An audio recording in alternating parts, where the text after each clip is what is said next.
Hello friends, हर हर महादेव, घर घर महादेव। कैसे हैं दोस्तों आप लोग।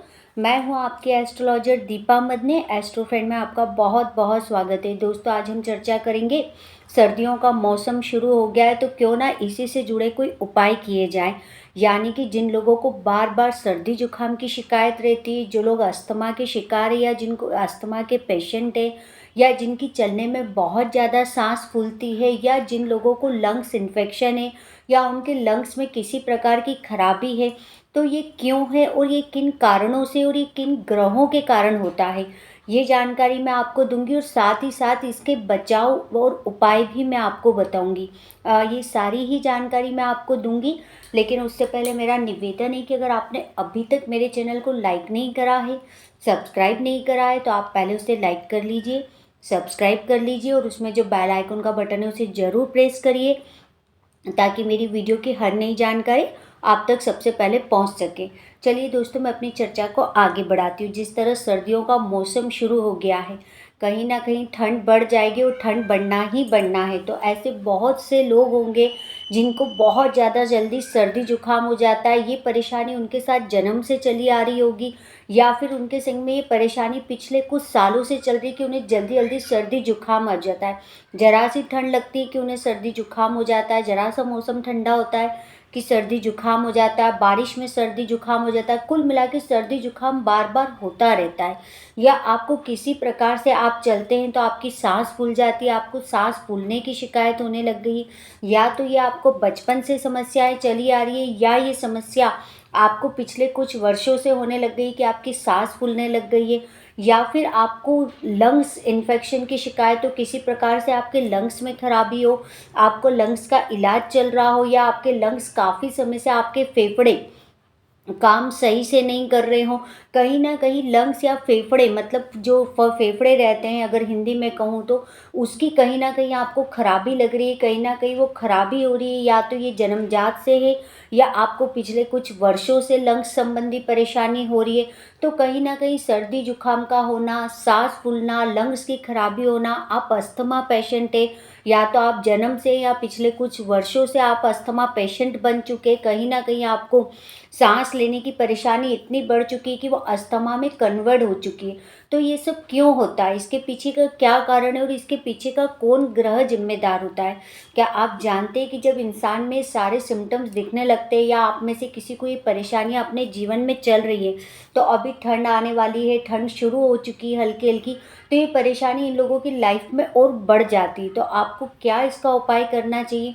तो आप ये समझ लीजिए कि जब भी कुंडली में गुरु बृहस्पति कमजोर होंगे, या गुरु किसी तरीके से पीड़ित होंगे, कहीं ना कहीं गुरु राहु से किसी प्रकार से संपर्क में आ जाएंगे, या कहीं ना कहीं गुरु राहु का मेल हो रहा होगा, तो आपके जीवन में सारी समस्याएं बढ़ जाएगी। क्योंकि राहु को काला धुआं भी बोला गया है। तो कहीं ना कहीं जब आप ये चीज़ें कहीं बृहस्पति के संग में मिलती हैं, कहीं ना कहीं इनका मेल होना, कहीं ना कहीं इनका एक दूसरे के घरों में बैठना, या ये कह लीजिए कि कहीं ना कहीं ये आपके जीवन में जब भी इनकी छाया राहु की गुरु बृहस्पति पे आती है, या किसी भी प्रकार से अगर हम राहु को नहीं भी ले और आपकी कुंडली में किसी प्रकार से बृहस्पति की खराबी बहुत ज़्यादा हो रही है, कुल मिला के आपके गुरु बहुत ज़्यादा कुंडली में खराब हो रही, तो आपके जीवन में ये परेशानियाँ आपको शुरू हो जाएंगी। तो इन परेशानियों से निकलने के लिए आपको क्या करना चाहिए। अगर आप अपने जीवन में सर्दी जुकाम की समस्या से बार बार परेशान हो रहे हैं, अगर आप अस्थमा के पेशेंट हैं और अस्थमा के कारण आप परेशान हो रहे हैं, अगर आपको लंग संबंधी, फेफड़ों संबंधी कोई परेशानी चली आ रही है, तो आप इस परेशानी को देखें कि ये परेशानी क्या ज़्यादा बढ़ती जा रही है। अगर ये जन्मजात है तो हमें इसे क्या उपाय करना चाहिए, या पिछले कुछ वर्षों से भी तो हम इसका क्या उपाय कर सकते हैं। अगर आपकी चलने में सांस फूलती है, ये सांस आप थोड़ा चलते हैं तो फूल जाती है, आप सीढ़ियाँ चढ़ते उतरते तो आपकी सांस फूल जाती है, आपके भागने में सांस फूल जाती है। आप कम एज के हैं, आप यंगर हैं, आप ओल्डर हैं, आप किसी भी एज के, पर ये समस्याएं आपको बनी हुई है, मतलब ये समस्याओं से आपको निजात नहीं मिल पा रहा है। तो आपको क्या करना चाहिए दोस्तों, कुंडली में बृहस्पति का उपाय करना चाहिए, यानी कि हमें हमारे गुरु को मजबूती देना चाहिए। अगर कहीं भी आपको ये सारे सिम्टम्स दिख रहे हैं अपनी बॉडी के अंदर, या आप इन परेशानियों से जूझ रहे हैं, चाहे ये आपको जन्म से चली आ रही हो या पिछले कुछ वर्षों से आपके संग शुरू हुई हो, तो आपको क्या करना चाहिए दोस्तों, आपको 400 ग्राम चने की दाल को लेके बहते हुए नदी में या कहीं भी जल प्रवाह जहाँ पानी तेज बहता हो वहाँ ले जाकर जल प्रवाह करके आना चाहिए एक गुरुवार के दिन।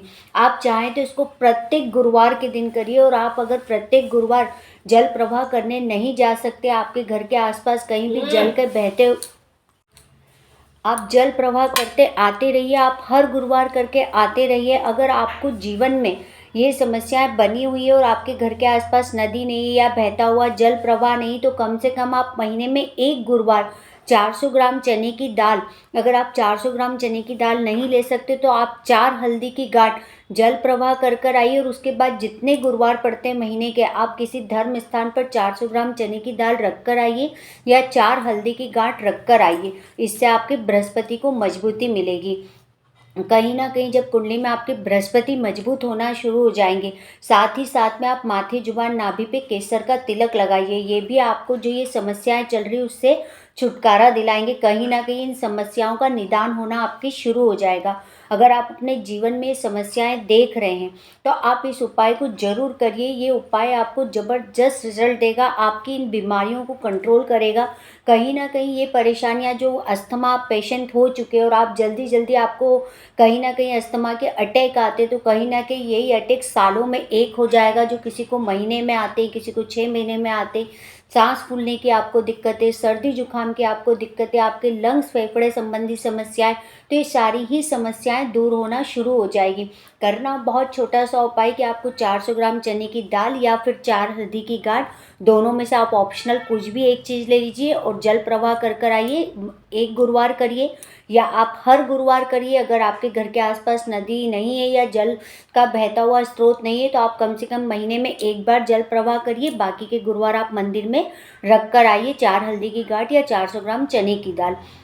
अब जो मेरे एनआरआई क्लाइंट्स हैं और जो इंडिया के बाहर रहते हैं, जिनको बहुत जल्दी मंदिर जिनके पास अवेलेबल नहीं होते, बहता हुआ जल इनको हो सकता है इनके घर घर के आसपास मिल भी जाता है, तो पर परमिशंस नहीं होती कि उसके अंदर हम कुछ डाल के जल प्रवाह कर पाएँ। तो वो लोग इस उपाय को कैसे करेंगे, अगर वहाँ कोई ब्राह्मण हो, मम्मन हो जो मंदिर में पूजा करता हो इस तरीके से वहाँ के मंदिरों में, तो आप उसको कम से कम 400 ग्राम चने की दाल उसको देना शुरू कर दीजिए, किसी ब्राह्मण को देना शुरू कर दीजिए या 4 हल्दी की गांठ देना शुरू कर दीजिए। साथ ही माथे जुबान नाभि पे केसर का तिलक लगाइए।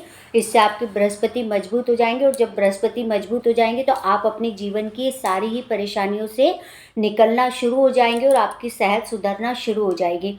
अगर मेरी जानकारी अच्छी लगी हो तो इसे ज़्यादा से ज़्यादा शेयर करिए और मेरे वीडियो को लाइक, शेयर और सब्सक्राइब जरूर करिए। धन्यवाद दोस्तों।